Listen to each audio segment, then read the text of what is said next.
Good morning everyone. Today is World Mental Health Day and the Wellbeing team have put together a video that we would really appreciate you watching to think about how you can best support yourself and your friends. We have a person-centred therapist who's Miss Labram. Miss Labram tends to work with our younger year groups, so year 7, 8 and 9.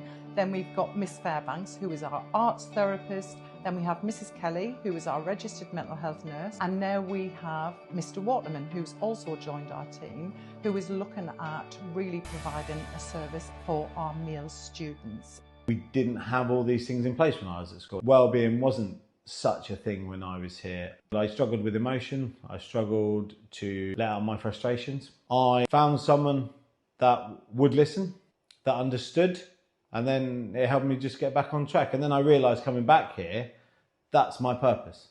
I had to come and find the students that were going down the same path I did, and then make them aware that actually you don't need to. There is help there, there is experts there, and if you use them, you will do very well in life.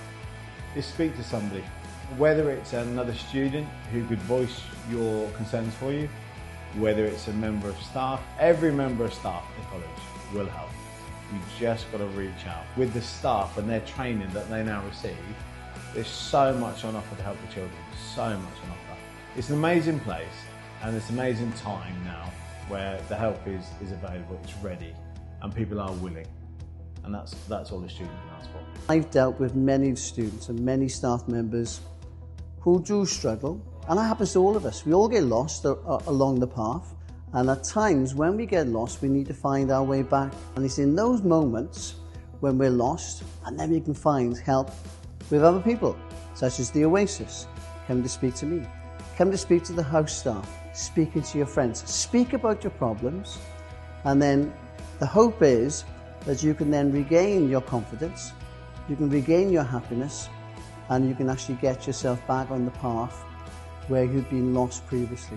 That is our hope for all of you. It's a big school and that can be very, very overwhelming. For a lot of the boarders, it's the first time boarding, being away from home. That can be quite scary and frightening. Anxiety is very prevalent, particularly these days post-COVID.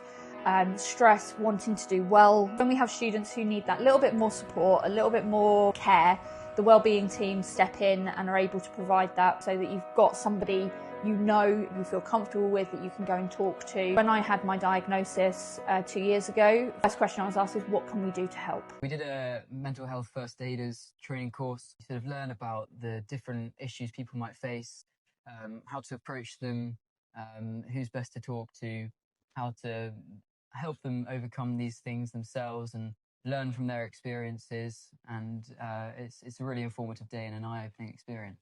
Learning about it more just reduces the stigma and reduces everyone's misconceptions about it. You clearly understood the differentiations between each type of mental health and how you can go about helping people with it. And I think it's really applicable to real world life. As part of this training, we did look at men's mental health in particular, how to get boys and men who would otherwise feel afraid or embarrassed about their mental health, how to get them to open up and talk to people, because that's sometimes all it can take. I think more commonly for men, it's seen as socially unacceptable to talk about things. And I think through this, it sort of allowed us to understand that we need to try and encourage people to speak rather than bottle it up and hold it within themselves, because otherwise nothing's going to be changed.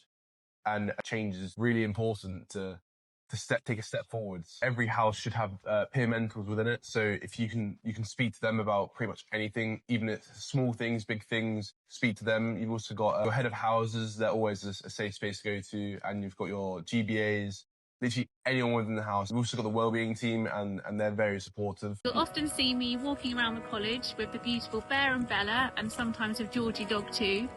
During my sessions, I'm often out walking around in the college grounds, and this can be picking up natural resources, ready to come back and do some creative work with, or simply just getting outside and doing a mindful walk. I'm incredibly passionate about my job, and I feel very lucky that I get to utilise being out in the college grounds, outside of nature, and working with dogs as well. So there's a varying amount of different things that could be troubling for a young person. Perhaps it's navigating friendship issues, perhaps there's a bereavement. It could be feelings of worry, perhaps it's around emotional literacy, so learning how to put a name to the feeling you're experiencing.